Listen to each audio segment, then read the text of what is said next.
Welcome to another episode of Behind the Catch Fence. I'm your host, David Hoffman. NASCAR Cup Series season is right around the corner, which means the Daytona 500 will kick things off here in a matter of weeks. And to help get us primed and ready, we have perhaps the driver with the best hair in motorsports, AJ Allmendinger. AJ, how you doing today, man? I'm good. How about yourself? Doing pretty good. Hey, I appreciate you taking the time. Obviously got a lot prep work going on, everything else is going into it. Obviously, during the off season, you had a pretty cool moment. It was announced you'll be inducted into the West Coast Stock Car Hall of Fame in March. When you got that call that said, "Hey, you're going to be in this Hall of Fame," I mean, what comes to mind? Yeah, I guess I was probably unexpected. It's a huge honor, any Hall of Fame that you get inducted to, but the names that are in the West Coast Stock Car Hall of Fame, to be able to be a part of that list is very special.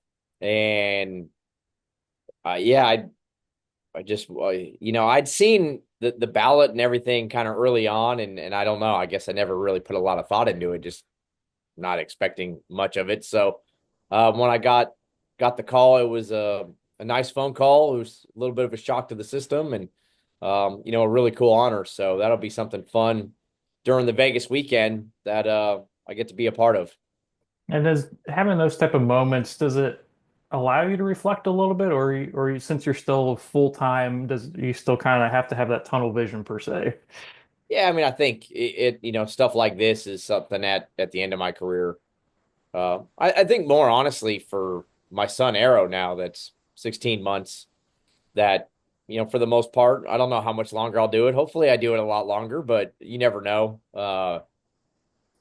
And he hasn't gotten to see any of it really. So to be able to have stuff like that and be able to show him will be really cool just as he gets older and show that his dad tried to do something with his life.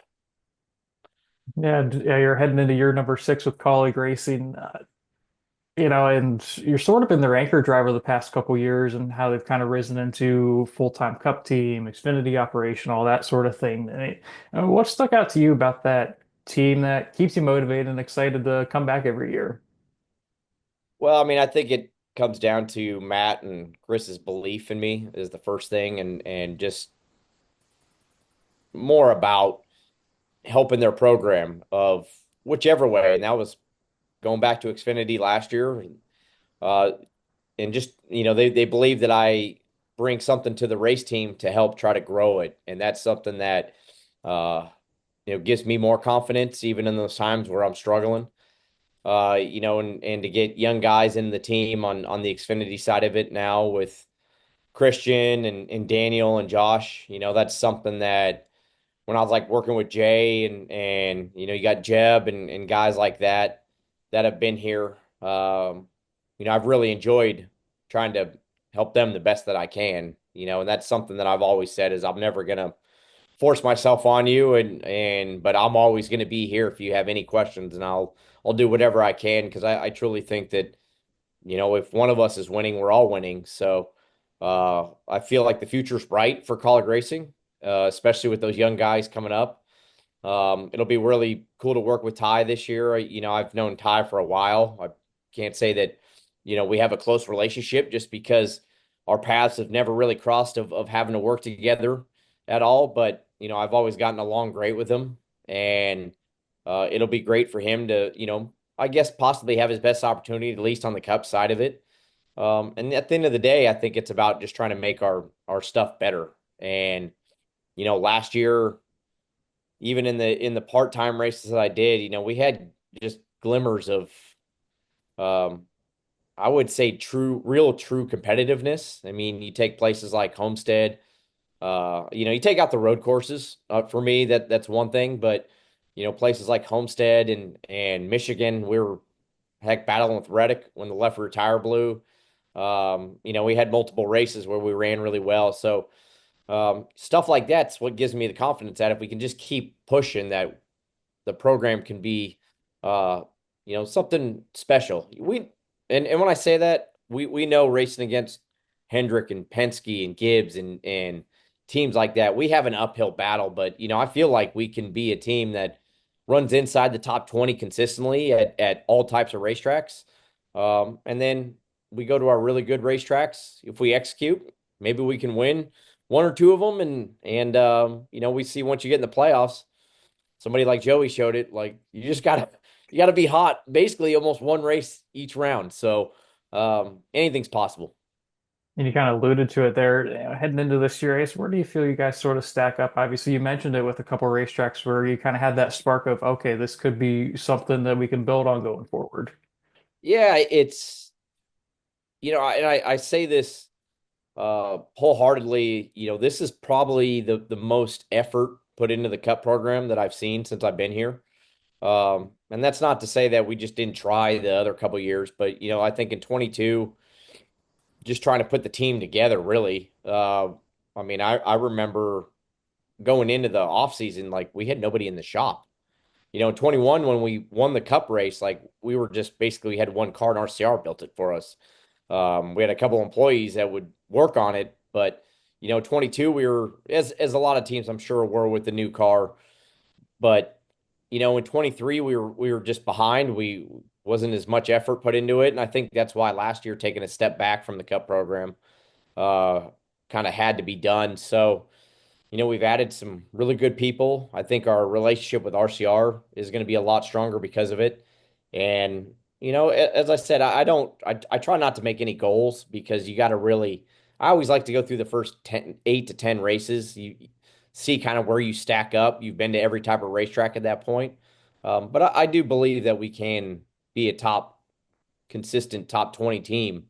And you do that, you have a chance to make the playoffs, and that's what it's all about. So, I mean, that's the end goal is to make the playoffs, but I think it's just about being strong at a lot of different types of racetracks. And you mentioned going back down to the Xfinity Series and now this year coming back up to Cup. How do you feel having that experience and going through that as a team, especially for yourself, kind of helps mold you into being a better driver, kind of going back and forth between the two series? Well, the good thing about it is even doing the Xfinity races, uh, and kind of even the same deal in 22, it's like I still ran a ton of cup races. So it wasn't there'd be weeks where I felt like, I'd be a little bit behind in practice. But we did a lot of races at the end of the year there. So that's been the great thing about it is even if I'm full-time Xfinity driver, like I'm still doing, I think I did 15, 18 cup races last year. So I was getting a lot of laps in the car and I feel like even though the cars are really different, the more laps you run, it's still good for a driver just being on the racetrack and getting more laps. So I'm definitely let's put it this way, seasoned for a lot of reasons, whether it's I've been here for a long time or I've done a lot of races over the last few years. And final couple questions. I know you've got the Clash coming up here soon at Bowman Gray. A lot of unknowns with that, and what's that? A lot of people we see on Twitter, oh, it's gonna be a wreck fest, whatever else. Because there's a lot of unknowns with it. Just as from a driver's perspective, do you feel the same way about that, or what's your kind of thought with it? Yeah, definitely. I mean, I think it's the same thing, especially the first year we went to the Coliseum. Uh, you just don't know what it's going to be like. It's definitely, and I've only really, as we speak now, have run one sim session at Bowman Gray. So it's tight. I think it's tight. Weights, the corners are longer than say the Coliseum, but it's definitely more narrow. So you're definitely going to be beating and banging on each other. But at the end of the day, it's the same for everybody. You can go in there with a bad attitude of like, well, this is going to suck, and that's not going to help any of us. So you just got to go in with an open mind and make the best of it. It's going to be crazy. Especially if you're trying to make the main or you're right at the edge of the heat race transfer spot, you're going to get run into a lot. We're going to run into each other a lot just in general. It's the nature of the racetrack, but you got to go in there with an open mind and have fun with it. It's an exhibition race. We're not there for points. Somebody's winning the race. They're throwing the checkered and somebody's going to win the race. And, it might as well be us. So we got to have that mindset. And final question going into Daytona, then after that, you guys have sort of had this kind of sneaky speed there the past couple of years, and you ran top 10 of the 500 last year and always seemed to be up there. For you guys, I mean, how have you seen the 500 kind of evolve over the years? Obviously, you've been running it for a lot of years. Yeah, I mean it's with this car, it's just different speedway racing now at Daytona and Talladega, especially. Atlanta, yeah, we're all packed together, but you're still not real trying to save fuel most of the time and things like that. It's gotten to a lot of fuel saving. The pit stops are so quick now. So under green, we just are never going to take tires, and you're always going to take fuel. And the less fuel that you put in, the faster the pit stops are, and that's just the nature of the beast. So I think it's harder to pass, and you got to start trying to get to the front more a lot sooner in the final stage. And I think dictating on whether you go for stage points is whether you're up there or not during those stages. But you definitely have to be up there early in the third stage and start getting your track position. Uh, it's a different way of racing now. But you're still packed up, and you still got to make the right moves, and you make the wrong moves, you can be in the wreck, or if you get kind of chucked to the back, it can kind of ruin the rest of your race. So, still same mindset of trying to be smart, be aggressive when you have to, maybe pull back at certain times if you have to, and just try to be there at the end. It's so weird. I don't know. I mean, and literally, it's been like this in my career. I have no idea why. Like Daytona, everything that I do, knock on wood, is giving me opportunities to win the race, and I have a lot of top tens there and top fives. And Talladega, I literally run the race the same way, and I usually crash. So I have no idea why, but yeah, I've always looked at it at those races. I try to not be the cause of it, right? Like if you make all the right moves and you're just in the wreck while you're in it, I don't want to make a bad move and get myself in a bad position and be in the wreck because of that. And that's just how I try to race it. Well, AJ, I appreciate you taking the time. Hopefully, Bowman Gray goes well. You don't get in any fights or anything. But Too thanks old. again I'm for too taking old the for time. that. Like you may see me get in an argument or something, but I'm just walking away. There's no. I do laugh at these guys now that get in the fights. I know that's great for you guys. It puts on, and I enjoy watching it, but I have no need. No, this face is too pretty. I don't want to be getting hit. It's not worth it. So we won't be seeing any Ricky versus Kyle type of thing with you and anyone else, right? No, I just I'll say my piece, laugh, and we'll walk away. We'll fix it again the next weekend. It's fine. Well, that sounds good to me. I appreciate you taking the time, AJ. Have a good rest of your day, and yeah, good luck this season. I appreciate it, man. Thanks for having me.